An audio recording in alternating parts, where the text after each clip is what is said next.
Hello, my dear romantics, and welcome back to another quiet evening together. There's something about nights like this, the kind where rain lingers on the glass and everything slows down, that makes me reach for stories like Pride and Prejudice. Not because they're old, but because somehow they still understand us better than most things written today.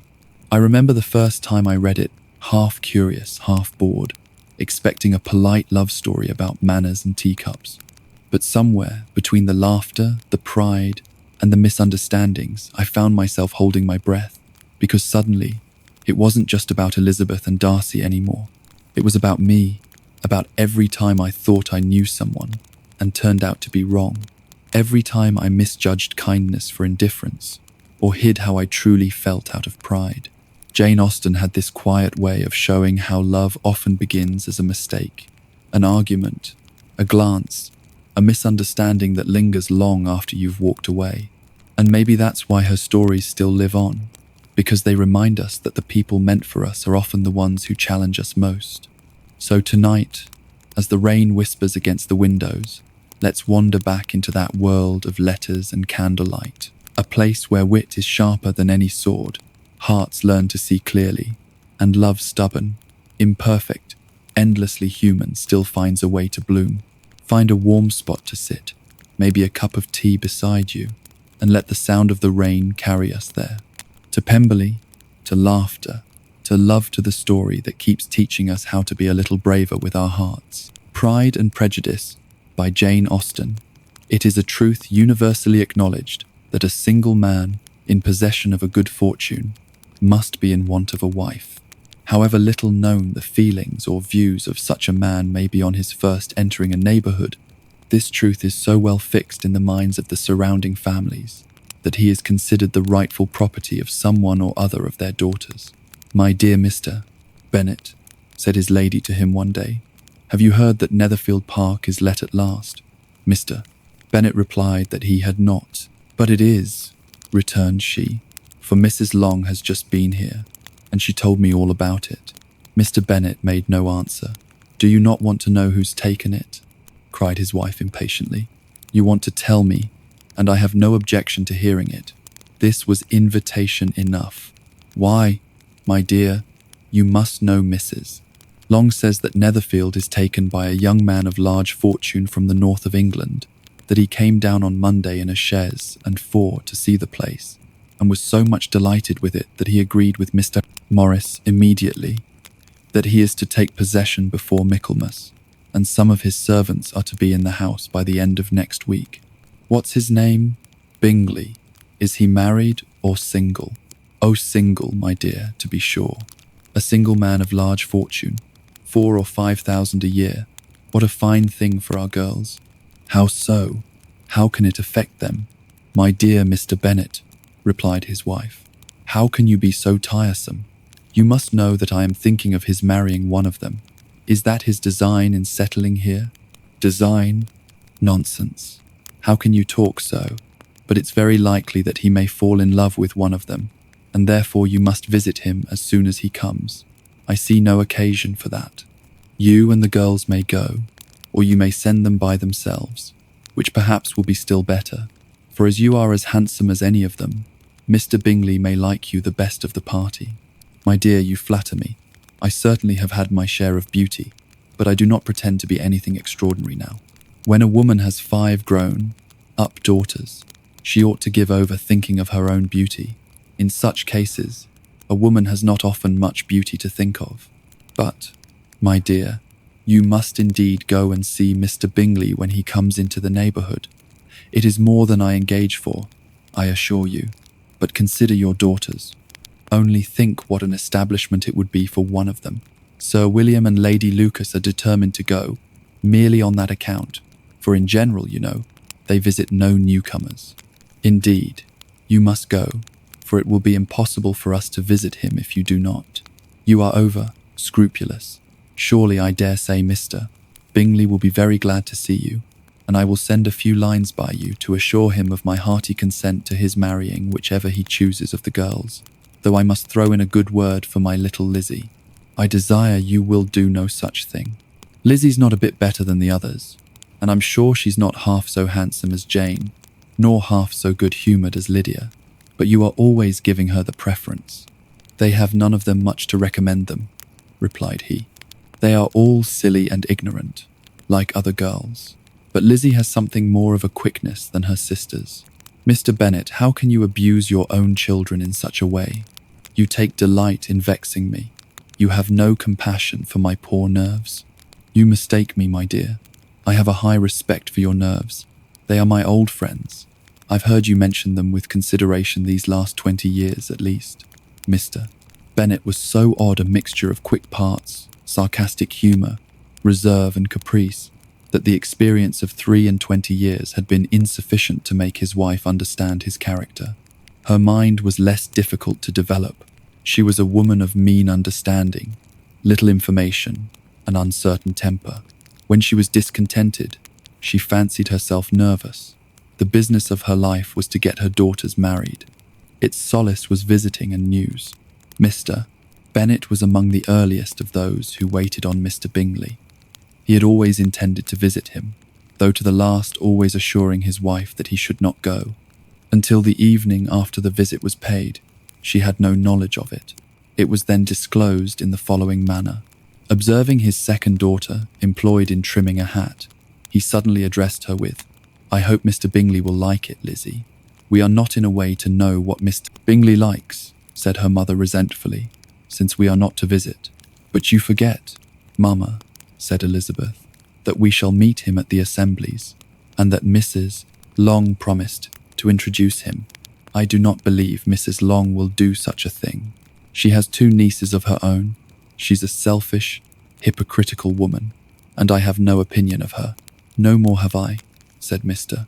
Bennet, "and I am glad to find that you do not depend on her serving you, Mrs." Bennet deigned not to make any reply, but, unable to contain herself, began scolding one of her daughters. "Don't keep coughing so, Kitty, for heaven's sake. Have a little compassion on my nerves. You tear them to pieces." "Kitty has no discretion in her coughs," said her father. "She times the mill." "I do not cough for my own amusement," replied Kitty fretfully. "When's your next ball?" "To be, Lizzie. Tomorrow fortnight." "Aye, so it is," cried Herb. "And Mrs. Long does not come back till the day before, so it will be impossible for her to introduce him, for she will not know him herself. Then, my dear, you may have the advantage of your friend, and introduce Mr. Bingley to her." "Impossible, Mr. Bennet. Impossible, when I am not acquainted with him myself. How can you be so teasing? I honour your circumspection. A fortnight's acquaintance is certainly very little. One cannot know what a man really is by the end of a fortnight. But if we do not venture, somebody else will. And after all, Mrs. Long and her daughters must stand their chance. And therefore, as she will think it an act of kindness, if you decline the office, I will take it on myself." The girls stared at their father. Mrs. Bennet said only, "Nonsense, nonsense. What can be the meaning of that emphatic exclamation?" cried he. "Do you consider the forms of introduction, and the stress that is laid on them, as nonsense? I cannot quite agree with you there. What say you, Mary?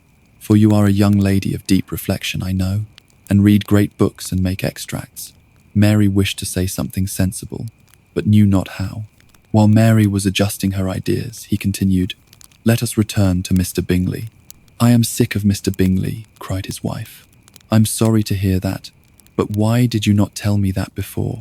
If I had known as much this morning, I certainly would not have called on him.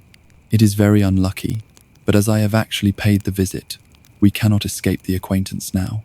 The astonishment of the ladies was just what he wished, that of Mrs. Bennet perhaps surpassing the rest, though when the first tumult of joy was over, she began to declare that it was what she had expected all the while.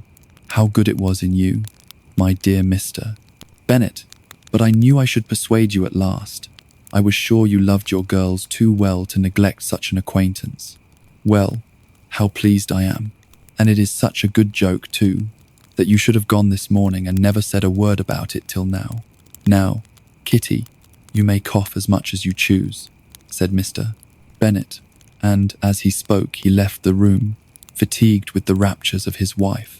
"What an excellent father you have, girls," said she, when the door was shut. "I do not know how you will ever make him amends for his kindness, or me either, for that matter. At our time of life, it is not so pleasant, I can tell you, to be making new acquaintances every day, but for your sakes we would do anything. Lydia, my love, though you are the youngest, I dare say Mr. Bingley will dance with you at the next ball." "Oh," said Lydia stoutly, "I am not afraid, for though I am the youngest, I am the tallest." The rest of the evening was spent in conjecturing how soon he would return Mr. Bennet's visit, and determining when they should ask him to dinner. Not all that Mrs. Bennet, however, with the assistance of her 5 daughters, could ask on the subject was sufficient to draw from her husband any satisfactory description of Mr. Bingley. They attacked him in various ways with bare-faced questions, ingenious suppositions, and distant surmises, but he eluded the skill of them all, and they were at last obliterated, except the second-hand intelligence of their neighbour, Lady Lucas. Her report was highly favourable. Sir William had been delighted with him. He was quite young, wonderfully handsome, extremely agreeable, and to crown the whole, he meant to be at the next assembly with a large party. Nothing could be more delightful. To be fond of dancing was a certain step towards falling in love, and very lively hopes of Mr. Bingley's heart were entertained. "If I can but see one of my daughters happily settled at Netherfield," said Mrs. Bennet to her husband, "and all the others equally well married, I shall have nothing to wish for." In a few days, Mr. Bingley returned Mr. Bennet's visit, and sat about 10 minutes with him in his library.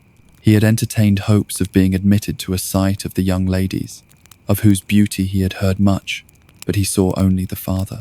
The ladies were somewhat more fortunate, for they had the advantage of ascertaining from an upper window that he wore a blue coat and rode a black horse. An invitation to dinner was soon afterwards dispatched, and already had Mrs. Bennet planned the courses that were to do credit to her housekeeping, when an answer arrived which deferred it all.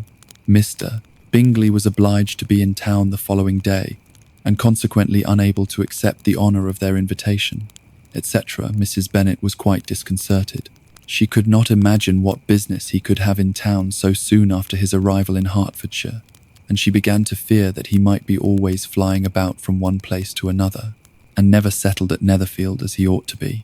Lady Lucas quieted her fears a little by starting the idea of his being gone to London only to get a large party for the ball, and a report soon followed that Mr. Bingley was to bring 12 ladies and 7 gentlemen with him to the assembly.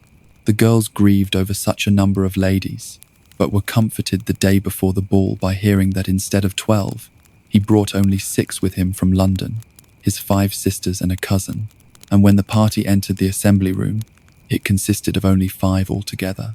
Mr. Bingley, his 2 sisters, the husband of the eldest, and another young man. Mr. Bingley was good-looking and gentleman-like. He had a pleasant countenance and easy, unaffected manners. His sisters were fine women, with an air of decided fashion. His brother-in-law, Mr. Hurst, merely looked the gentleman, but his friend, Mr. Darcy, soon drew the attention of the room by his fine, tall person, handsome features, noble mien, and the report, which was in general circulation within 5 minutes after his entrance, of his having 10,000 a year. The gentleman pronounced him to be a fine figure of a man. The ladies declared he was much handsomer than Mr. Bingley, and he was looked at with great admiration for about half the evening, till his manners gave a disgust which turned the tide of his popularity, for he was discovered to be proud, to be above his company, and above being pleased, and not all his large estate in Derbyshire could then save him from having a most forbidding, disagreeable countenance, and being unworthy to be compared with his friend. Mr. Bingley had soon made himself acquainted with all the principal people in the room. He was lively and unreserved, danced every dance, was angry that the ball closed so early, and talked of giving one himself at Netherfield. Such amiable qualities must speak for themselves. What a contrast between him and his friend. Mr. Darcy danced only once with Mrs. Hurst, and once with Miss Bingley, declined being introduced to any other lady, and spent the rest of the evening in walking about the room, speaking occasionally to one of his own party. His character was decided. He was the proudest, most disagreeable man in the world, and everybody hoped that he would never come there again. Amongst the most violent against him was Mrs. Bennet, whose dislike of his general behaviour was sharpened into particular resentment by his having slighted one of her daughters. Elizabeth Bennet had been obliged, by the scarcity of gentlemen, to sit down for 2 dances, and during part of that time Mr. Darcy had been standing near enough for her to hear a conversation between him and Mr. Bingley, who came from the dance for a few minutes to press his friend to join it. "Come, Darcy," said he, "I must have you dance. I hate to see you standing about by yourself in this stupid manner. You had much better dance. I certainly shall not. You know how I detest it, unless I am particularly acquainted with my partner. At such an assembly, this it would be insupportable. Your sisters are engaged, and there is not another woman in the room whom it would not be a punishment to me to stand up with. I would not be so fastidious as you are," cried Mr. Bingley. "For a kingdom, upon my honour, I never met with so many pleasant girls in my life as I have this evening, and there are several of them you see uncommonly pretty. You are dancing with the only handsome girl in the room," said Mr. Darcy, looking at the eldest Miss Bennet. "Oh, she is the most beautiful creature I ever beheld, but there is one of her sisters sitting down just behind you, who is very pretty and, I dare say, very agreeable. Do let me ask my partner to introduce you." "Which do you mean?" And turning round, he looked for a moment at Elizabeth, till, catching her eye, he withdrew his own, and coldly said, "She is tolerable, but not handsome enough to tempt me. I'm in no humour at present to give consequence to young ladies who are slighted by other men. You'd better return to your partner and enjoy her smiles, for you're wasting your time with me." Mr. Bingley followed his advice. Mr. Darcy walked off, and Elizabeth remained with no very cordial feelings toward him. She told the story, however, with great spirit among her friends, for she had a lively, playful disposition which delighted in anything ridiculous. The evening altogether passed off pleasantly to the whole family. Mrs. Bennet had seen her eldest daughter much admired by the Netherfield party. Mr. Bingley had danced with her twice, and she had been distinguished by his sisters. Jane was as much gratified by this as her mother could be, though in a quieter way. Elizabeth felt Jane's pleasure. Mary had heard herself mentioned to Miss Bingley as the most accomplished girl in the neighbourhood, and Catherine and Lydia had been fortunate enough never to be without partners, which was all that they had yet learnt to care for at all. They returned, therefore, in good spirits to Longbourn, the village where they lived, and of which they were the principal inhabitants. They found Mr. Bennet still up, with a book. He was regardless of time, and on the present occasion he had a good deal of curiosity as to the events of an evening which had raised such splendid expectations. He had rather hoped that his wife's views on the stranger would be disappointed, but he soon found out that he had a different story to hear. Everybody said how well she looked, and Mr. Bingley thought her quite beautiful and danced with her twice. Only think of that, my dear. He actually danced with her twice, and she was the only creature in the room that he asked a second time. First of all, he asked Miss Lucas. I was so vexed to see him stand up with her, but however, he did not admire her at all. Indeed, nobody can, you know, and he seemed quite struck with Jane as she was going down the dance. So he inquired who she was, and got introduced, and asked her for the 2 next. Then the 2 third he danced with Miss King, and the 2 fourth with Maria Lucas, and the 2 fifth with Jane again, and the 2 sixth with Lizzie, and the boulanger. If he had any compassion for me, cried her husband impatiently, he would not have danced half so much. For God's sake, say no more of his partners. Oh, that he had sprained his ankle in the first place. Oh, my dear, I am quite delighted with him. He is so excessively handsome, and his sisters are charming women. I never in my life saw anything more elegant than their dresses. I dare say the lace upon Mrs. Hurst's gown." Here she was interrupted again. Mr. Bennet protested against any description of finery. She was therefore obliged to seek another branch of the subject, and related, with much bitterness of spirit and some exaggeration, the shocking rudeness of Mr. Darcy. "But I can assure you," she added, "that Lizzie does not lose much by not suiting his fancy, for he is a most disagreeable, horrid man. not at all worth pleasing, so high and so conceited that there was no enduring him. He walked here and he walked there, fancying himself so very great, not handsome enough to dance with. I wish you had been there, my dear, to have given him one of your set downs. I quite detest the man. When Jane and Elizabeth were alone, the former, who had been cautious in her praise of Mr. Bingley before, expressed to her sister just how very much she admired him. "He's just what a young man ought to be," said she. "Sensible, good, humoured, lively, and I never saw such happy manners, so much ease, and with such perfect good breeding." "He is also handsome," replied Elizabeth, "which a young man ought likewise to be, if he possibly can. His character is thereby complete. I was very much flattered by his asking me to dance a second time. I did not expect that. A compliment, did not you? I did for you. That is one great difference between us. Compliments always take you by surprise, and me never. What could be more natural than his asking you again? He could not help seeing that you're about 5 times as pretty as every other woman in the room. No thanks to his gallantry for that. Well, he certainly is very agreeable, and I give you leave to like him. You've liked many a stupider person. Dear Lizzie, oh, you are a great deal too apt, you know, to like people in general. You never see a fault in anybody. All the world are good and agreeable in your eyes. I never heard you speak ill of a human being in your life. I would not wish to be hasty in censoring anyone, but I always speak what I think. I know you do, and it's that which makes the wonder, with your good sense to be so honestly blind to the follies and nonsense of others.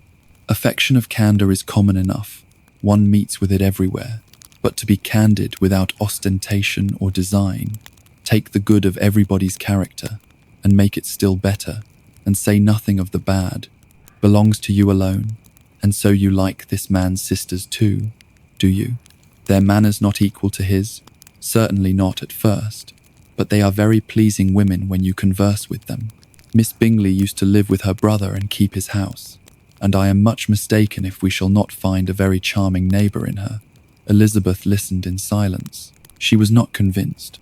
Their behaviour at the assembly had not been calculated to please in general, and with more quickness of observation and less pliancy of temper than her sister, and with a judgment too unassailed by any attention to herself, she was very little disposed to approve them. They were, in fact, very fine ladies, not deficient in good humour when they were pleased, nor in the power of making themselves agreeable when they chose it, but proud and conceited.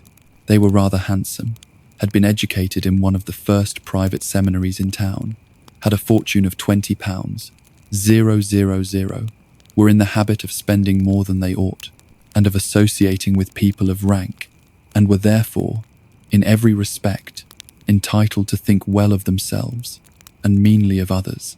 They were of a respectable family in the north of England, a circumstance more deeply impressed on their memories than their brother's fortune and their own had been acquired by trade.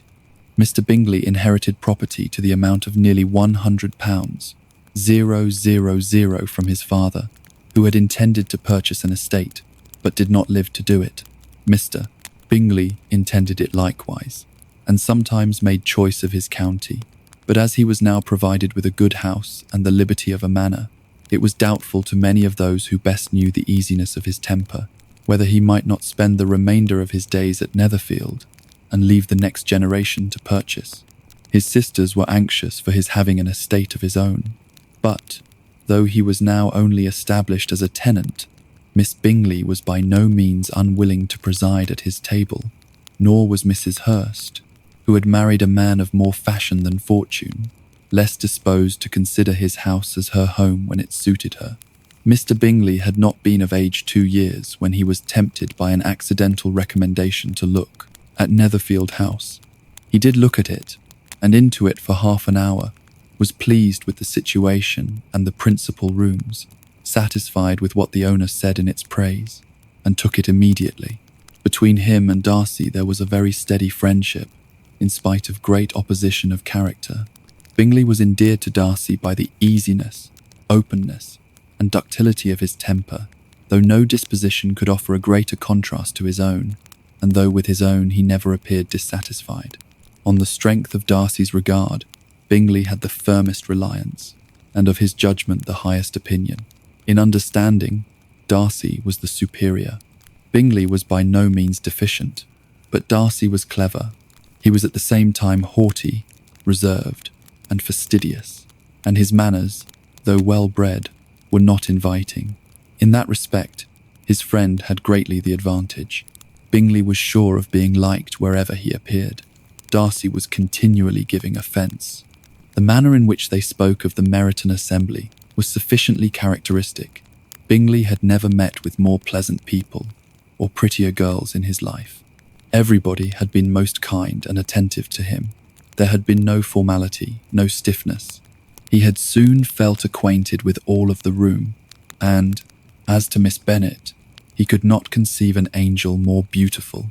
Darcy, on the contrary, had seen a collection of people in whom there was little beauty and no fashion, for none of whom he had felt the smallest interest, and from none received either attention or pleasure. Miss Bennet he acknowledged to be pretty, but she smiled too much. Mrs. Hurst and her sister allowed it to be so, but still they admired her, and liked her, and pronounced her to be a sweet girl, and one whom they would not object to know more of. Miss Bennet was therefore established as a sweet girl, and their brother felt authorized by such commendation to think of her as he chose. Within a short walk of Longbourn lived a family with whom the Bennets were particularly intimate. Sir William Lucas had been formerly in trade in Meryton, where he had made a tolerable fortune, and risen to the honour of knighthood by an address to the king during his morality. The distinction had perhaps been felt too strongly. It had given him a disgust to his business and to his residence in a small market town, and in quitting them both he had removed with his family to a house about a mile from Meryton, denominated from that period Lucas Lodge, where he could think with pleasure of his own importance, and unshackled by business, occupy himself solely in being civil to all the world. For though elated by his rank, it did not render him supercilious. On the contrary, he was all attention to everybody. By nature, inoffensive, friendly, and obliging, his presentation at St. James's had made him courteous. Lady Lucas was a very good kind of woman, not too clever to be a valuable neighbour to Mrs. Bennet. They had several children. The eldest of them, a sensible, intelligent young woman, about 20-7, was Elizabeth's intimate friend. That the Miss Lucases and the Miss Bennets should meet to talk over a ball was absolutely necessary, and the morning after the assembly brought the former to Longbourn to hear and to communicate. "You began the evening well, Charlotte," said Mrs. Bennet with civil self-command to Miss Lucas. "You were Mr. Bingley's first choice?" "Yes, but he seemed to like his second better." "Oh, you mean Jane, I suppose, because he danced with her twice." "To be sure, that did seem as if he admired her." "Indeed, I rather believe he did. I heard something about it, but I hardly know what. Something about Mr. Robinson. Perhaps you mean what I overheard between him and Mr. Robinson. Did not I mention it to you? Mr. Robinson's asking him how he liked our Meryton assemblies, and whether he did not think there were a great many pretty women in the room, and which he thought the prettiest, and his answering immediately to the last question, 'Oh, the eldest, Miss Bennet, beyond a doubt. There cannot be two opinions on that point. Upon my word, well, that is very decided indeed. That does seem as if, but however he'll come to nothing, you know.' My overhearings were more to the purpose than yours, Eliza," said Charlotte. "Mr. Darcy's not so well worth listening to as his friend, is he? Poor Eliza, to be only just tolerable. I beg you would not put it into Lizzie's head to be vexed by his ill treatment, for he is such a disagreeable man that it would be quite a misfortune to be liked by him. Mrs. Long told me last night that he sat close to her for half an hour without once opening his lips. Are you quite sure, ma'am? Is not there a little mistake?" said Jane. "I certainly saw Mr. Darcy speaking to her. Aye, because she asked him at last how he liked Netherfield, and he could not help answering her, but she said he seemed quite angry at being spoke to. Miss Bingley told me," said Jane, "that he never speaks much, unless among his intimate acquaintances, With them, he's remarkably agreeable. I do not believe a word of it, my dear. If he had been so very agreeable, he would have talked to Mrs. Long, but I can guess how it was. Everybody says that he's eat up with pride, and I dare say he had heard somehow that Mrs. Long does not keep a carriage, and had come to the ball in a hack chaise. I do not mind his not talking to Mrs. Long, said Miss Lucas, but I wish he had danced with Eliza. Another time, Lizzie, said her mother. I would not dance with him if I were you. I believe, ma'am, I may safely promise you never to dance with him. His pride, said Miss Lucas, does not offend me so much as pride often does, because there is an excuse for it. One cannot wonder that so very fine a young man, with family, fortune, everything in his favour, should think highly of himself. If I may so express it, he has a right to be proud. That is very true, said Elizabeth, and I could easily forgive his pride if he had not mortified mine.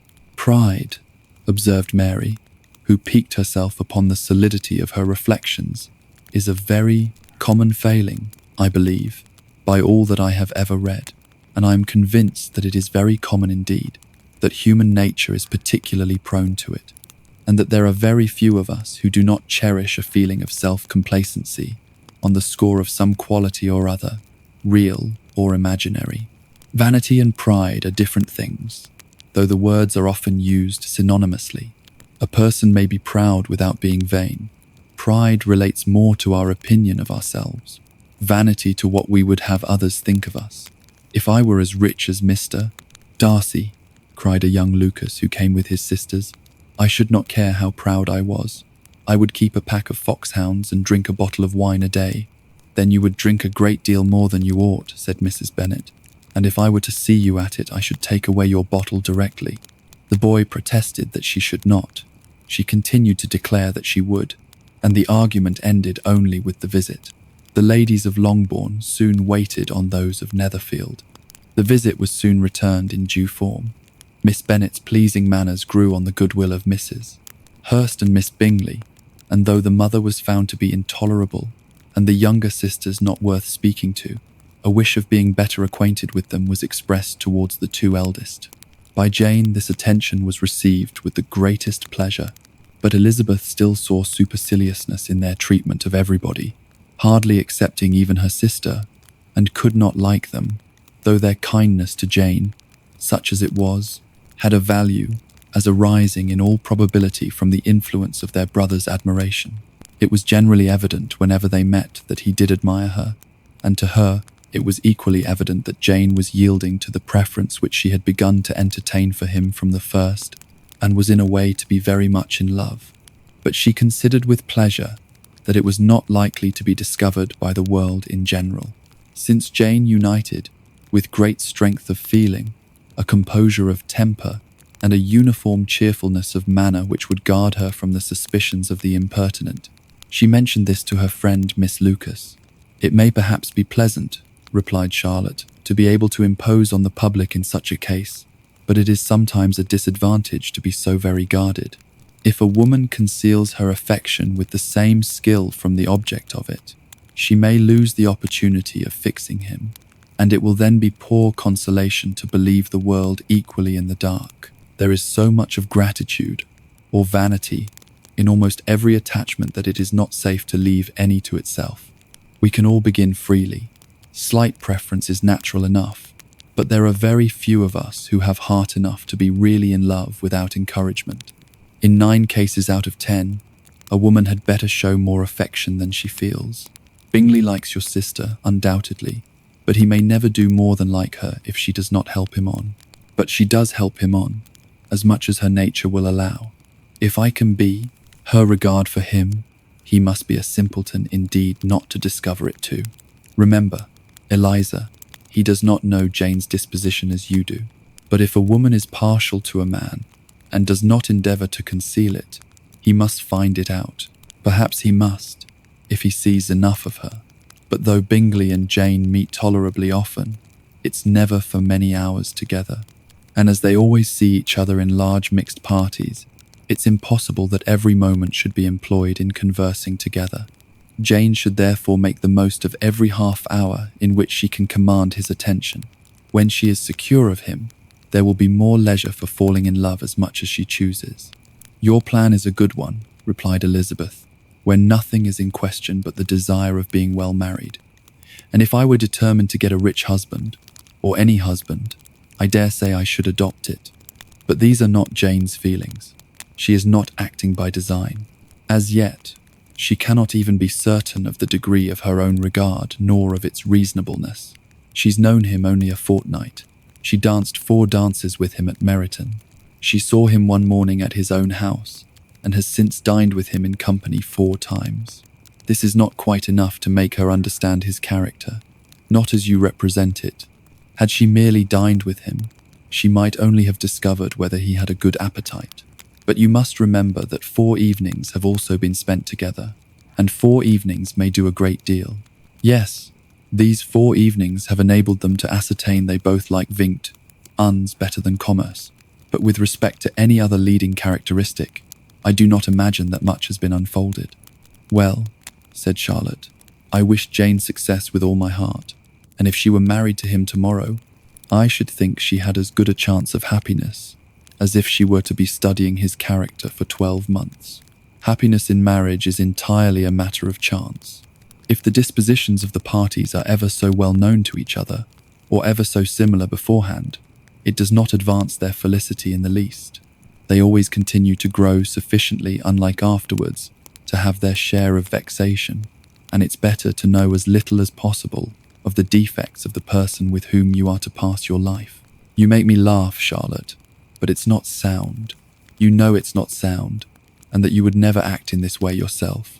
Occupied in observing Mr. Bingley's attentions to her sister, Elizabeth was far from suspecting that she was herself becoming an object of some interest in the eyes of his friend. Mr. Darcy had at first scarcely allowed her to be pretty. He had looked at her without admiration of the ball, and when they next met, he looked at her only to criticize. But no sooner had he made it clear to himself and his friends that she hardly had a good feature in her face, than he began to find it was rendered uncommonly intelligent by the beautiful expression of her dark eyes. To this discovery succeeded some others equally mortifying. Though he had detected with a critical eye more than one failure of perfect symmetry in her form, he was forced to acknowledge her figure to be light and pleasing. And in spite of his asserting that her manners were not those of the fashionable world, he was caught by their easy playfulness. Of this, she was perfectly unaware. To her, he was only the man who made himself agreeable no less, and who had not thought her handsome enough to dance with.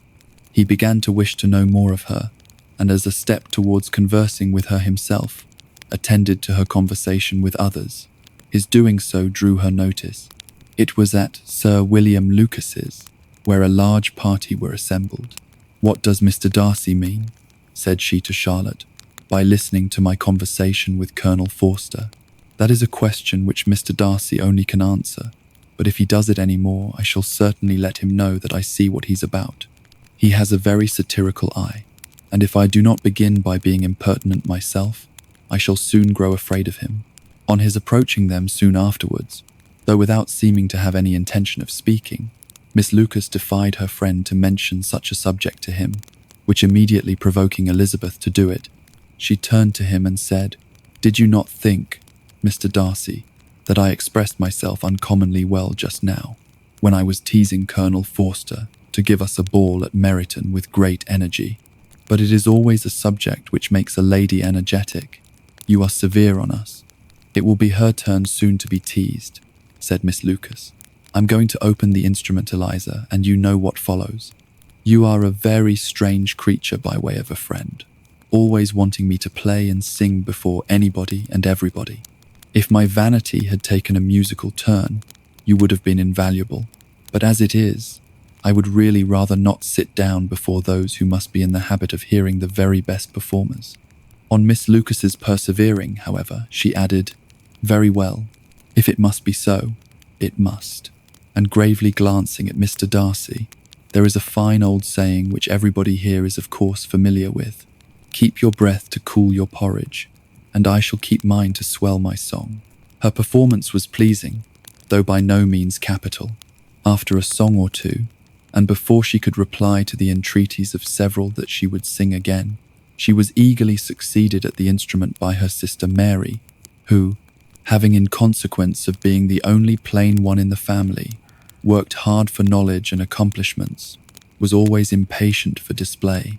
Mary had neither genius nor taste, and though vanity had given her application, it had given her likewise a pedantic air and conceited manner, which would have injured a higher degree of excellence than she had reached.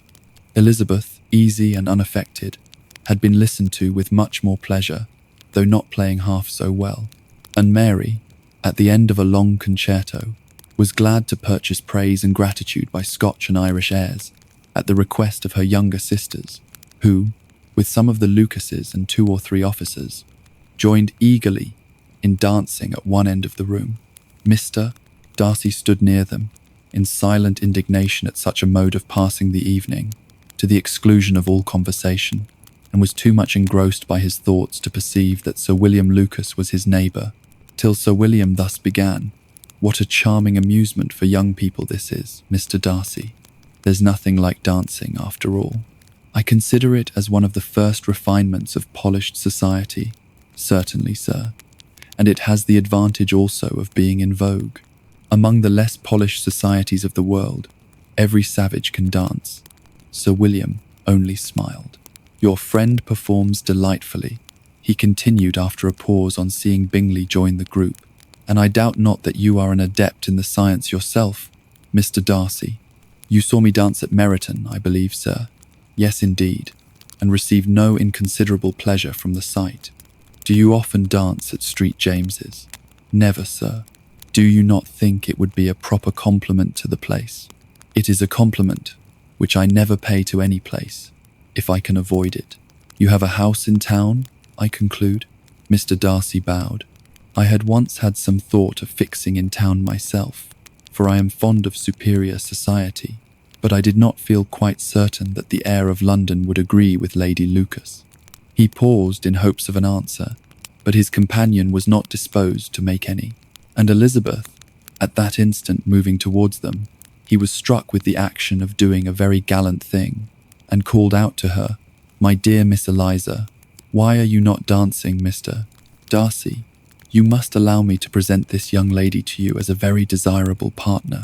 You cannot refuse to dance, I am sure, when so much beauty is before you." And taking her hand, he would have given it to Mr. Darcy, who, though extremely surprised, was not unwilling to receive it, when she instantly drew back, and said with some discomposure to Sir William, "Indeed, sir, I have not the least intention of dancing. I entreat you not to suppose that I moved this way in order to beg for a partner." Mr. Darcy, with grave propriety, requested to be allowed the honour of her hand, but in vain. Elizabeth was determined, nor did Sir William at all shake her purpose by his attempt at persuasion. "You excel so much in the dance, Miss Eliza, it is cruel to deny me the happiness of seeing you. And though this gentleman dislikes the amusement in general, he can have no objection, I'm sure, to oblige us for 1/2 hour." "Mr. Darcy is all politeness," said Elizabeth, smiling. "He is indeed, but, considering the inducement, my dear Miss Eliza, we cannot wonder about his complaisance, for who would object to such a partner?" Elizabeth looked archly and turned away. Her resistance had not injured her with the gentleman, and he was thinking of her with some complacency when thus accosted by Miss Bingley. "I can guess the subject of your referee." "I should imagine not. You were considering how insupportable it would be to pass many evenings in this manner. In such society, and indeed I am quite of your opinion, I was never more annoyed. The insipidity, and yet the noise, the nothingness, and yet the self-importance of all those people. What I would give to hear your strictures on them. Your conjectures totally wrong, I assure you." My mind was more agreeably engaged. "I have been meditating on the very great pleasure which a pair of fine eyes in the face of a pretty woman can bestow." Miss Bingley immediately fixed her eyes on his face and desired he would tell her what to let him know, the credit of inspiring such reflections. Mr. Darcy replied with great intrepidity, "Miss Elizabeth Bennet." "Miss Elizabeth Bennet," repeated Miss Bingley. "I am all astonishment. How long has she been your favorite? And pray, when am I to wish you joy? That is exactly the question which I expected you to ask. A lady's imagination is very rapid. It jumps from admiration to love, from love to matrimony in a moment. I knew you would be wishing me joy. Nay, if you are serious about it, I shall consider the matter as absolutely settled. You'll be having a charming mother, in law indeed, and of course she will always be at Pemberley with you. He listened to her with perfect indifference, while she chose to entertain herself in this manner, and as his composure convinced her that all was safe, her wit flowed long. Mr. Bennet's property consisted almost entirely in an estate of 2,000 a year, which, unfortunately for his daughters, was entailed, in default of heirs male, on a distant relation, and their mother's fortune, though ample for her situation in life, could but ill supply the deficiency of his. Her father had been an attorney in Meryton, and had left her £4,000.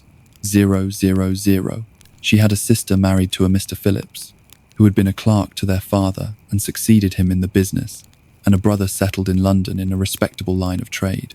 The village of Longbourn was only 1 mile from Meryton, a most convenient distance for the young ladies, who were usually tempted thither 3 or 4 times a week to pay their duty to their aunt and to avoid shop just over the way. The 2 youngest of the family, Catherine and Lydia, were particularly frequent in these attentions. Their minds were more vacant than their sisters', and when nothing better offered, a walk to Meryton was necessary to amuse their morning hours and furnish conversation for the evening. And however bare of news the country in general might be, they always contrived to learn some from their aunt. At present, indeed, they were well supplied, both with news and happiness, by the recent arrival of a militia regiment in the neighbourhood. It was to remain the whole winter, and Meryton was the headquarters. Their visits to Mrs. Phillips were now productive of the most interesting intelligence. Every day added something to their knowledge of the officers' names and connections. Their lodgings were not long a secret, and at length they began to know the officers themselves. Mr. Phillips visited them all, and this opened to his nieces a store of felicity unknown before. They could talk of nothing but officers, and Mr. Bingley's large fortune, the mention of which gave animation to their mother, was worthless in their eyes when opposed to the regimentals of an ensign. After listening one morning to their effusions on this subject, Mr. Bennet coolly observed, "From all that I can collect by your manner of talking, you must be 2 of the silliest girls in the country. I've suspected it some time, but I'm now convinced." Catherine was disconcerted and made no answer, but Lydia, with perfect indifference, continued to express her admiration of Captain Carter, her hope of seeing him in the course of the day, as he was going the next morning to London. "I am astonished, my dear," said Mrs. Bennet, "that you should be so ready to think your own children silly. If I wish to think slightingly of anybody's children, it should not be of my own, however. If my children are silly, I must hope to be always sensible of it. Yes, but as it happens, they are all of them very clever. This is the only point, I flatter myself, on which we do not agree. I had hoped that our sentiments coincided in every particular, but I must so far differ from you as to think our 2 youngest daughters uncommonly foolish. My dear Mr. Bennet, you must not expect such girls to have the sense of their father and mother. When they get to our age, I dare say they will not think about officers any more than we do. I remember the time when I liked to redcoat myself very well, and indeed, so I do still at my heart. And if a smart young colonel with 5,000 or 6,000 a year should want one of my girls, I shall not say nay to him. And I thought Colonel Forster looked very becoming the other night at Sir William's in his regimentals." "Mamma," cried Lydia, "my aunt says that Colonel Forster and Captain Carter do not go so often to Miss Watson's as they did when they first came. She sees them now very often standing in Clark's library." Mrs. Bennet was prevented, replying by the entrance of the footman with a note for Miss Bennet. It came from Netherfield, and the servant waited for an answer. Mrs. Bennet's eyes sparkled with pleasure, and she was eagerly calling out, while her daughter read, "Well, Jane, who's it from? What's it about? What does he say? Jane, make haste and tell us. Make haste, my love." "It's from Miss Bingley," said Jane, and then read it aloud. "My dear friend, if you are not so compassionate as to dine today with Louisa and me, we shall be in danger of hating each other for the rest of our lives. For a whole day's a tete between two women can never end without a quarrel. Come as soon as you can on receipt of this. My brother and the gentleman are to dine with the officers. Yours ever, Caroline Bingley." "With the officers?" cried Lydia. "I wonder my aunt did not tell us of that." "Dining out?" said Mrs. Bennet. "That is very unlucky. Can I have the carriage?" said Jane. "No, my dear. You'd better go on horseback, because it seems likely to rain, and then you must stay all night." "That would be a good scheme," said Elizabeth, "if you were sure they would not offer to send her home." "Oh, but the gentleman will have Mr. Bingley's chaise to go to Meryton, and the Hursts have no horses to theirs. I had much rather go in the coach." "But, my dear, your father cannot spare the horses, I am sure. They are wanted in the farm. Mr. Bennet, are they not? They are wanted in the farm much oftener than I can get them." "But if you have got them today," said Elizabeth, "my mother's purpose will be answered." She did at last extort from her father an acknowledgment that the horses were engaged. Jane was therefore obliged to go on horseback, and her mother attended her to the door with many cheerful prognostics of a bad day. Her hopes were answered. Jane had not been gone long before it rained hard. Her sisters were uneasy for her, but her mother was delighted. The rain continued the whole evening without intermission. Jane certainly could not come back.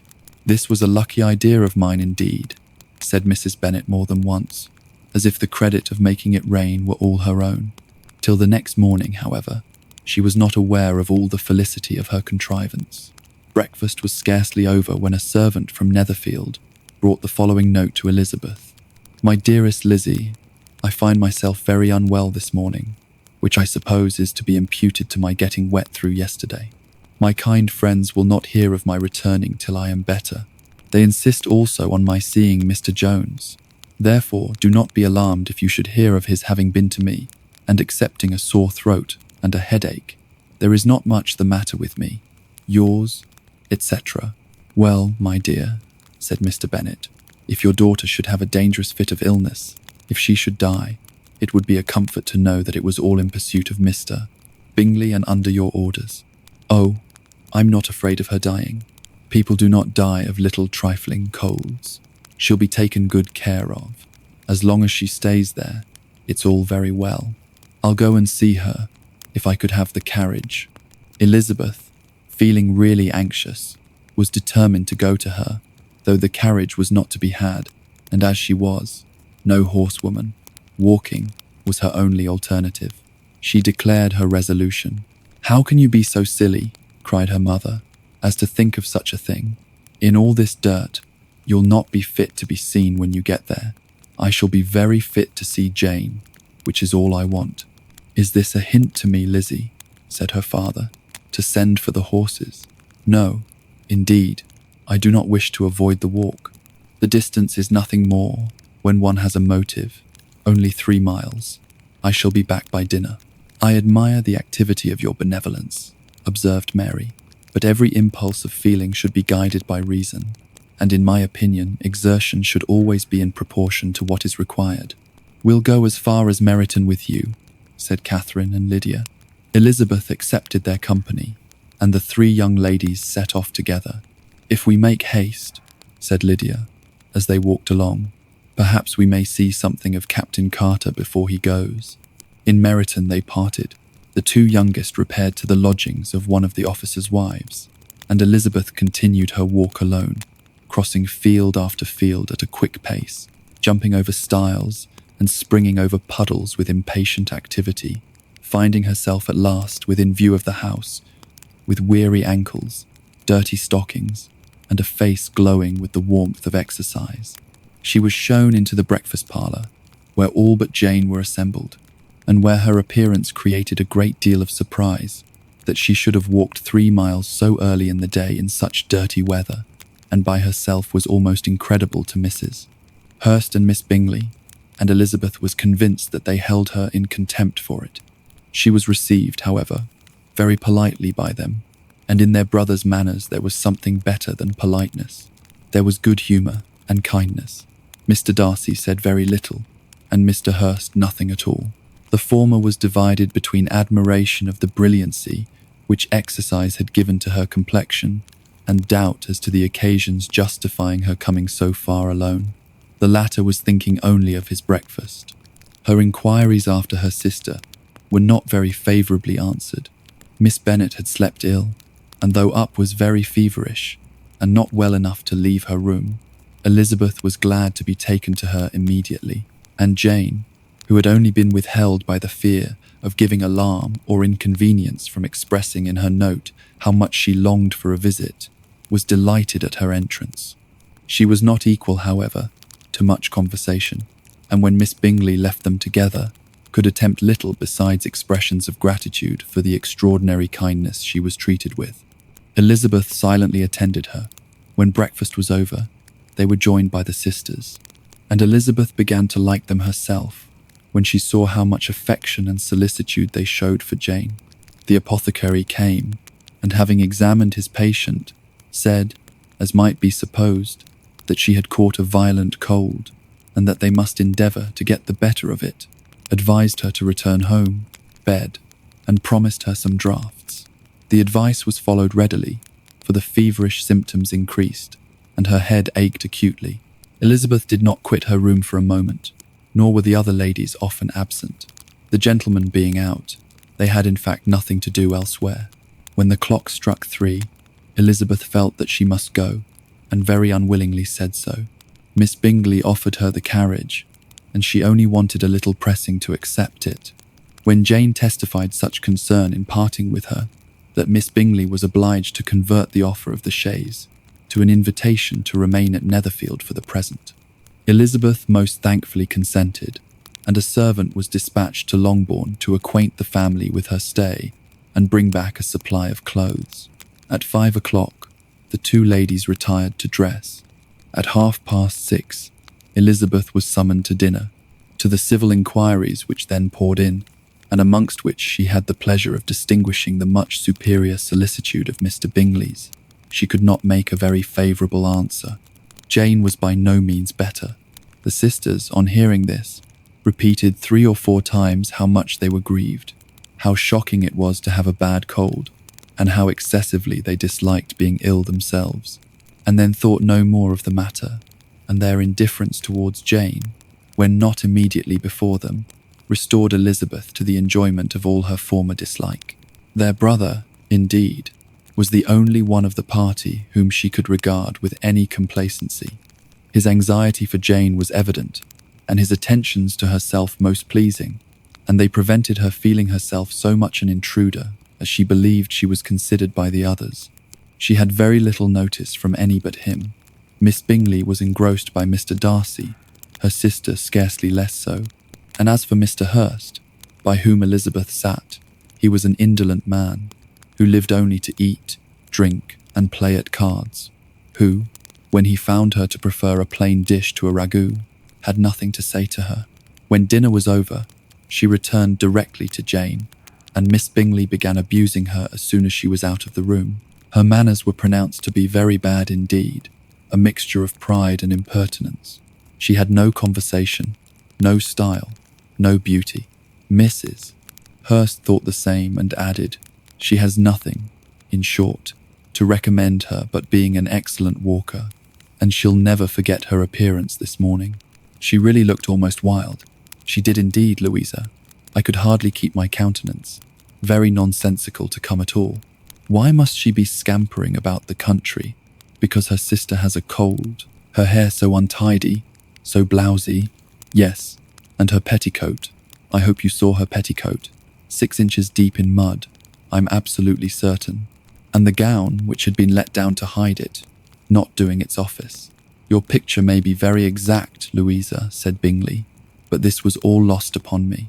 I thought Miss Elizabeth Bennet looked remarkably well when she came into the room this morning. Her dirty petticoat quite escaped my notice. You observed it, Mr. Darcy, I am sure, said Miss Bingley, and I am inclined to think that you would not wish to see your sister make such an exhibition. Certainly not. To walk 3 miles, or 4 miles, or 5 miles, or whatever it is, above her ankles in dirt, and alone, quite alone. What could she mean by it? It seems to me to show an abominable sort of conceited independence, a most country town indifference to decorum. It shows an affection for her sister that is very pleasing, said Bingley. I'm afraid, Mr. Darcy, observed Miss Bingley in a half-whisper, that this adventure has rather affected your admiration of her fine eyes. Not at all, he replied. They were brightened by the exercise. A short pause followed this speech, and Mrs. Hurst began again. If they had uncles enough to fill all Cheapside, cried Bingley, it would not make them one jot less agreeable, but it must very materially lessen their chance of marrying men of any consideration in the world, replied Darcy. To this speech Bingley made no answer, but his sisters gave it their hearty assent, and indulged their mirth for some time at the expense of their dear friend's vulgar relations. With the renewal of tenderness, however, they returned to her room on leaving the dining parlour, and sat with her till summoned to coffee. She was still very poorly, and Elizabeth would not quit her at all, till late in the evening, when she had the comfort of seeing her sleep, and when it seemed to her rather right than pleasant that she should go downstairs herself. On entering the drawing-room, she found the whole party at loo, and was immediately invited to join them, but suspecting them to be playing high, she declined it, and making her sister the excuse, said she would amuse herself for the short time she could stay below with a book. Mr. Hurst looked at her with astonishment. Do you prefer reading to cards? Said he. That is rather singular. Miss Eliza Bennet, said Miss Bingley, despises cards.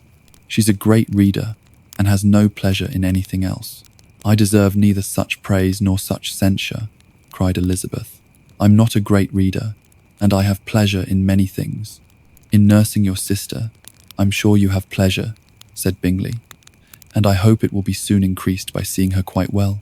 Elizabeth thanked him from her heart, and then walked towards the table where a few books were lying. He immediately offered to fetch her others, all that his library afforded, and I wish my collection were larger for your benefit and my own credit, but I am an idle fellow, and though I have not many, I have more than I ever looked into. Elizabeth assured him that she could suit herself perfectly with those in the room. I am astonished, said Miss Bingley, that my father should have left so small a collection of books. What a delightful library you have at Pemberley, Mr. Darcy. It ought to be good, he replied. It's been the work of many generations. And then you have added so much to it yourself. You are always buying books. Cannot comprehend the neglect of a family library in such days as these. Neglect? I'm sure you neglect nothing that can add to the beauties of that noble place. Charles, when you build your house, I wish it may be half as delightful as Pemberley. I wish it may, but I would really advise you to make your purchase in that neighbourhood and take Pemberley for a kind of model. There's not a finer county in England than Derbyshire. With all my heart, I will buy Pemberley itself if Darcy will sell it. I'm talking of possibilities, Charles. Upon my word, Caroline, I should think it more possible to get Pemberley by purchase than by imitation. Elizabeth was so much caught with what passed as to leave her very little attention for her book, and soon laying it wholly aside, she drew near the card table and stationed herself between Mr. Bingley and his eldest sister to observe the game. Is Miss Darcy much grown since the spring? Said Miss Bingley. Will she be as tall as I am? I think she will. She's now about Miss Elizabeth Bennet's height, or rather taller. How I long to see her again. I never met with anybody who delighted me so much. Such a countenance, such manners, and so extremely accomplished for her age. Her performance on the pianoforte is exquisite. It is amazing to me, said Bingley, how young ladies can have patience to be so very accomplished as they all are. All young ladies accomplished? My dear Charles, what do you mean? Yes, all of them, I think. They all paint tables, cover screens, and net purses. I scarcely know anyone who cannot do all this, and I'm sure I never heard a young lady spoken of for the first time without being informed that she was very accomplished. Your list of the common extent of accomplishments, said Darcy, has too much truth. The word is applied to many a woman who deserves it no otherwise than by netting a purse or covering a screen. but I'm very far from agreeing with you in your estimation of ladies in general. I cannot boast of knowing more than half a dozen in the whole range of my acquaintance that are really accomplished. Nor I, I'm sure, said Miss Bingley. Then observed Elizabeth, you must comprehend a great deal in your idea of an accomplished woman. Yes, I do comprehend a great deal in it. Oh, certainly, cried his faithful assistant. No one can be really esteemed accomplished who does not greatly surpass what is usually met with. A woman must have a thorough knowledge of music, singing, drawing, dancing, and the modern languages to deserve the word. And besides all this, she must possess a certain something in her air and manner of walking, the tone of her voice, her address and expressions, or the word will be but half deserved. All this she must possess, added Darcy, and to all this she must yet add something more substantial in the improvement of her mind by extensive reading. I am no longer surprised at your knowing only 6 accomplished women. I rather wonder now at your knowing any. Are you so severe upon your own sex as to doubt the possibility of all this? I never saw such a woman. I never saw such capacity, and taste, and application, and elegance, as you describe united, Mrs. Hurst and Miss Bingley both cried out against the injustice of her implied doubt, and were both protesting that they knew many women who answered this description when Mr. Hurst called them to order, with bitter complaints of their inattention to what was going forward. As all conversation was thereby at an end, Elizabeth soon left the room. Elizabeth Bennet, said Miss Bingley when the door was closed on her, is one of those young ladies who seek to recommend themselves to the other sex by undervaluing their own. And with many men, I dare say, it succeeds, but in my opinion it is a paltry device, a very mean art, undoubtedly, replied Darcy, to whom this remark was chiefly addressed. There is a meanness in all the arts which ladies sometimes condescend to employ for captivation. Whatever bears affinity to cunning is despicable. Miss Bingley was not so entirely satisfied with this reply as to continue the subject. Elizabeth joined them again, only to say that her sister was worse and that she could not leave her. Bingley urged Mr. Jones being sent for immediately, while his sisters, convinced that no country advice could be of any service, recommended an express to town for one of the most eminent physicians. This she would not hear of, but she was not so unwilling to comply with their brother's proposal, and it was settled that Mr. Jones should be sent for early in the morning, if Miss Bennet were not decidedly better. Bingley was quite uncomfortable. His sisters declared that they were miserable. They solaced their wretchedness, however, by duets after supper, while he could find no better relief to his feelings than by giving his housekeeper directions that every attention might be paid to the sick lady and her sister. Elizabeth passed the chief of the night in her sister's room, and in the morning had the pleasure of being able to send a tolerable answer to the inquiries, which she was very early received from Mr. Bingley by a housemaid, and some time afterwards from the 2 elegant ladies who waited on his sisters. In spite of this amendment, however, she requested to have a note sent to Longbourn, desiring her mother to visit Jane and form her own judgment of her situation. The note was immediately dispatched, and its contents as quickly complied with.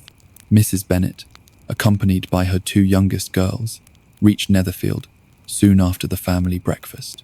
Had she found Jane in any apparent danger, Mrs. Bennet would have been very miserable, but being satisfied on seeing her that her illness was not alarming, she had no wish of her recovering immediately, as her restoration to health would probably remove her from Netherfield, would not listen, therefore, to her daughter's proposal of being carried home. Neither did the apothecary, who arrived about the same time, think it at all advisable. After sitting a little while with Jane, on Miss Bingley's appearance and invitation, the mother and 3 daughters all attended her into the breakfast parlour. Bingley met them with hopes that Mrs. Bennet had not found Miss Bennet worse than she expected. "Indeed I have, sir," was her answer. "She is a great deal too ill to be moved. Mr. Jones says we must not think of moving her. We must trespass a little longer on your kindness." "Removed," cried Bingley, "must not be thought of. My sister, I am sure, will not hear of her removal." "You may depend upon it, madam," said Miss Bingley with cold civility, that Miss Bennet will receive every possible attention while she remains with us." Mrs. Bennet was profuse in her acknowledgments. "I'm sure," she added, "if it was not for such good friends, I do not know what would become of her, for she is very ill indeed, and suffers a vast deal, though with the greatest patience in the world, which is always the way for her, for she has, without exception, the sweetest temper I have ever met with. I often tell my other girls they're nothing to her. You have a sweet room here, Mr. Bingley, and a charming prospect over the gravel walk. I do not know a place in the country that is equal to Netherfield. You'll not think of quitting it in a hurry, I hope, though you have but a short lease." "Whatever I do is done in a hurry," replied he, "and therefore, if I should resolve to quit Netherfield, I should probably be off in 5 minutes. At present, however, I consider myself as quite fixed here." "That is exactly what I should have supposed of you," said Elizabeth. "You begin to comprehend me, do you?" cried he, turning towards her. "Oh yes, I understand you perfectly. I wish I might take this for a compliment, but to be so easily seen through, I'm afraid, is pitiful. That is, as it happens, it does not follow that a deep, intricate character is more or less estimable than such a one as yours." "Lizzie," cried her mother, "remember where you are, and do not run on in the wild manner that you are suffered to do at home. I did not know before," continued Bingley immediately, "that you were a studier of character. Must be an amusing study." "Yes, but intricate characters are the most amusing. They have at least that advantage. The country," said Darcy, "can in general supply but a few subjects for such a study. In a country neighbourhood you move in a very confined and unvarying society, but people themselves alter so much that there's something new to be observed in them forever." "Indeed," cried Mrs. Bennet, offended by his manner of mentioning a country neighbourhood. "I assure you, there is quite as much of that going on in the country as in town." Everybody was surprised, and Darcy, after looking at her for a moment, turned silently away. Mrs. Bennet, who fancied she had gained a complete victory over him, continued her triumph. "I cannot see that London has any great advantage over the country, for my part, except the shops and public places. The country is a vast deal pleasanter, is it not, Mr. Bingley?" "When I'm in the country," he replied, "I never wish to leave it, and when I'm in town, it's pretty much the same. They have each their advantages, and I can be equally happy in either." "Aye, that is because you have the right disposition. But that gentleman," looking at Darcy, "seemed to think the country was nothing at all." "Indeed, mummy, you are mistaken," said Elizabeth, blushing for her mother. "You quite mistook Mr. Darcy. He only meant that there was not such a variety of people to be met with in the country as in the town, which you must acknowledge to be true." "Certainly, my dear, nobody said there were. But as to not meeting with many people in this neighbourhood, I believe there are few neighbourhoods larger. I know we dine with 24 families. Nothing but concern for Elizabeth could enable Bingley to keep his countenance." His sister was less delicate and directed her eyes towards Mr. Darcy with a very expressive smile. Elizabeth, for the sake of saying something that might turn her mother's thoughts, now asked her if Charlotte Lucas had been at Longbourn since her coming away. "Yes, she called yesterday with her father. What an agreeable man Sir William is he not, Mr. Bingley? So much the man of fashion, so genteel and easy. He'd always something to say to everybody. That's my idea of good breeding, and those persons who fancy themselves very important and never open their mouths quite mistake the matter. Did Charlotte dine with you?" "No, she would go home. I fancy she was wanted about the mince pies. For my part, Mr. Bingley, I always keep servants that can do their own work.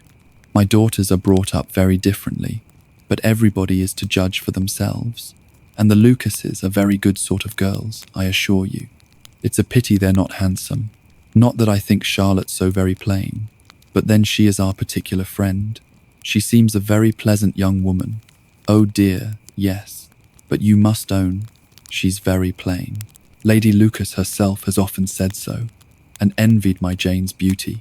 I do not like to boast of my own child, but to be sure, Jane, one does not often see anybody better looking. It is what everybody says. I do not trust my own partiality. When she was only 15, There was a man at my brother Gardner's in town, so much in love with her that my sister-in-law was sure he would make her an offer before we came away. But however, he did not.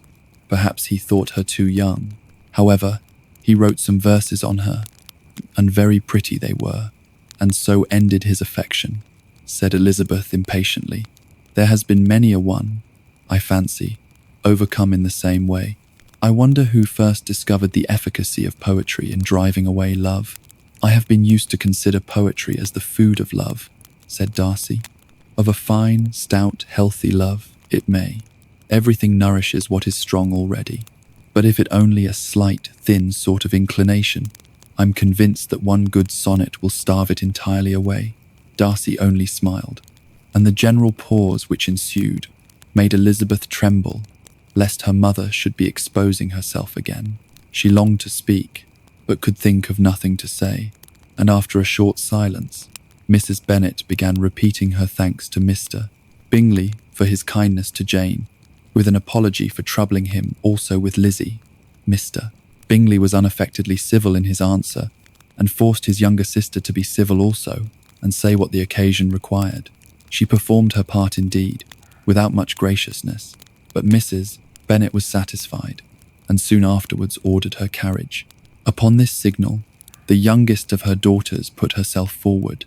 The two girls had been whispering to each other during the whole visit, and the result of it was that the youngest should tax Mr. Bingley with having promised on his first coming into the country to give a ball at Netherfield.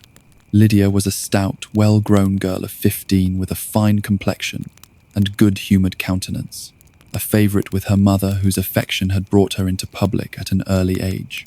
She had high animal spirits and a sort of natural self-consequence which the attention of the officers, to whom her uncle's good dinners and her own easy manners recommended her, had increased into assurance. She was very equal, therefore, to address Mr. Bingley on the subject of the ball, and abruptly remind him of his promise, adding that it would be the most shameful thing in the world if he did not keep it.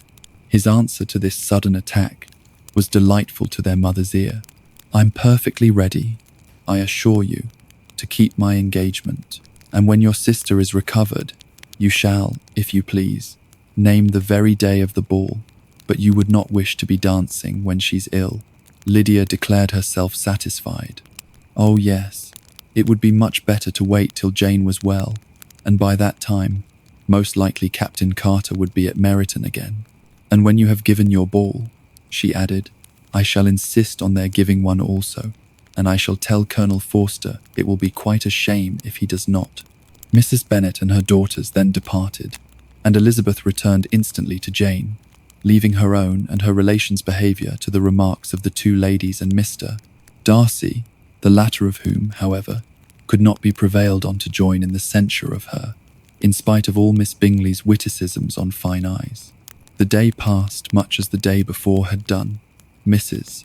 Hurst and Miss Bingley had spent some hours of the morning with the invalid, who continued, though slowly, to mend, and in the evening Elizabeth joined their party in the drawing-room. The loo table, however, did not appear. Mr. Darcy was writing, and Miss Bingley, seated near him, was watching the progress of his letter and repeatedly calling off his attention by messages to his sister. Mr. Hurst and Mr. Bingley were at piquet, and Mrs. Hurst was observing their game. Elizabeth took up some needlework, and was sufficiently amused in attending to what passed between Darcy and his companion. The perpetual commendations of the lady, either on his handwriting, or on the evenness of his lines, or on the length of his letter, with the perfect unconcern with which her praises were received, formed a curious dialogue, and was exactly in union with her opinion of each. "How delighted Miss Darcy will be to receive such a letter." He made no answer. "You write uncommonly fast." "You are mistaken. I write rather slowly." "How many letters you must have occasion to write in the course of a year. Letters of business, too. How odious I should think them. It is fortunate, then, that they fall to my lot instead of yours. Pray tell your sister that I long to see her. I have already told her so once, by your desire. I'm afraid you do not like your pen. Let me mend it for you. I mend pens remarkably well, thank you, but I always mend my own. How could you contrive to write so even?" He was silent. "Tell your sister I'm delighted to hear of her improvement on the harp, and pray let her know that I'm quite in raptures with her beautiful little design for a table, and it infinitely superior to Miss Grantley's. Will you give me leave to defer your raptures till I write again? At present, I have not room to do them justice." "Oh, it is of no consequence. I shall see her in January. But do you always write such charming long letters to her, Mr. Darcy?" "They are generally long, but whether always charming it is not for me to determine. It is a rule with me that a person who can write a long letter with ease cannot write ill." "That will not do for a compliment to Darcy, Caroline," cried her brother, "because he does not write with ease. He studies too much for words of 4 syllables. Do not you, Darcy? My style of writing is very different from yours." "Oh," cried Miss Bingley, "Charles writes in the most careless way imaginable. He leaves out half his words and blots the rest. My ideas flow so rapidly that I have not time to express them, by which means my letters sometimes convey no ideas at all to my correspondents." "Your humility, Mr. Bingley," said Elizabeth, "must disarm reproof." "Nothing is more deceitful," said Darcy, "than the appearance of humility. It is often only carelessness of opinion, and sometimes an indirect boast. And which of the two do you call my little recent piece of modesty?" "The indirect boast, for you are really proud of your defects in writing, because you consider them as proceeding from rapidity of thought and carelessness of execution, which, if not estimable, you think at least highly interesting. The power of doing anything with quickness is always primarily by the possessor, and often without any attention to the imperfection of the performance. When you told Mrs. Bennet this morning that if you ever resolved upon quitting Netherfield you should be gone in 5 minutes, you meant it as a sort of panegyric, a compliment to yourself. And yet, what is there so very laudable in a precipitance which must leave very necessary business undone, and can be of no real advantage to yourself or anyone else?" "Nay," cried Bingley, "this is too much, to remember at night all the foolish things that were said in the morning. And yet, upon my honour, I believe what I said of myself to be true, and I believe it at this moment. At least, therefore, I did not assume the character of needless precipitance merely to show off before the ladies. I dare say you believed it, but I am by no means convinced that you would be gone with such celerity. Your conduct would be quite as dependent on chance as that of any man I know. And if, as you were mounting your horse, a friend were to say, 'Bingley, you had better stay till next week,' you would probably do it. You'd probably not go, and at another word, might stay a month." "You have only proved by this," cried Elizabeth, "that Mr. Bingley did not do justice to his own disposition. You have shown him off now much more than he did himself." "I'm exceedingly gratified," said Bingley, "by your converting what my friend says into a compliment on the sweetness of my temper. But I am afraid you are giving it a turn, with which that gentleman did by no means intend, for he would certainly think better of me if under such a circumstance I were to give a flat denial, and ride off as fast as I could. Would Mr. Darcy then consider the rashness of your original intentions as atoned for by your obstinacy in adhering to it? Upon my word, I cannot exactly explain the matter. Darcy must speak for himself. You expect me to account for opinions which you choose to call mine, but which I have never acknowledged. Allowing the case, however, to stand according to your representation, you must remember, Miss Bennet, that the friend who is supposed to desire his return to the house, and the delay of his plan, has merely desired it, asked it, without offering one argument in favour of its propriety. To yield readily, easily, to the persuasion of a friend is no merit with you. To yield without conviction is no compliment to the understanding of either. You appear to me, Mr. Darcy, to allow nothing for the influence of friendship and affection. A regard for the requester would often make one readily yield to a request, without waiting for arguments to reason one into it. I'm not particularly speaking of such a case, as you have supposed about Mr. Bingley. We may as well wait, perhaps, till the circumstance occurs before we discuss the discretion of his behaviour thereupon. But in general, in ordinary cases between friend and friend, where one of them is desired by the other, to change a resolution of no very great moment, Should you think ill of that person for complying with the desire without waiting to be argued into it? Will it not be advisable, before we proceed on this subject, to arrange with rather more precision the degree of importance which is to appertain to this request, as well as the degree of intimacy subsisting between the parties? By all means, cried Bingley. Let us hear all the particulars, not forgetting their comparative height and size, for that will have more weight in the argument, Miss Bennet, than you may be aware of. I assure you, if Darcy were not such a great tall fellow in comparison with myself, I should not pay him half so much deference. I declare I do not know a more awful object than Darcy, on particular occasions, and in particular places, at his own house especially, and of a Sunday evening, when he has nothing to do. Mr. Darcy smiled, but Elizabeth thought she could perceive that he was rather offended, and therefore checked her laugh. Miss Bingley warmly resented the indignity he had received in an expostulation with her brother for talking such nonsense. I see your design, Bingley, said his friend. You dislike an argument, and want to silence this. Perhaps I do. Arguments are too much like disputes. If you and Miss Bennet will defer yours till I'm out of the room, I shall be very thankful, and then you may say whatever you like of me. What you ask, said Elizabeth, is no sacrifice on my side, and Mr. Darcy had much better finish his letter. Mr. Darcy took her advice and did finish his letter, and that is where we close the book tonight on this episode. I hope that you enjoyed this reading of Pride and Prejudice by Jane Austen. Until next time, thank you and good night.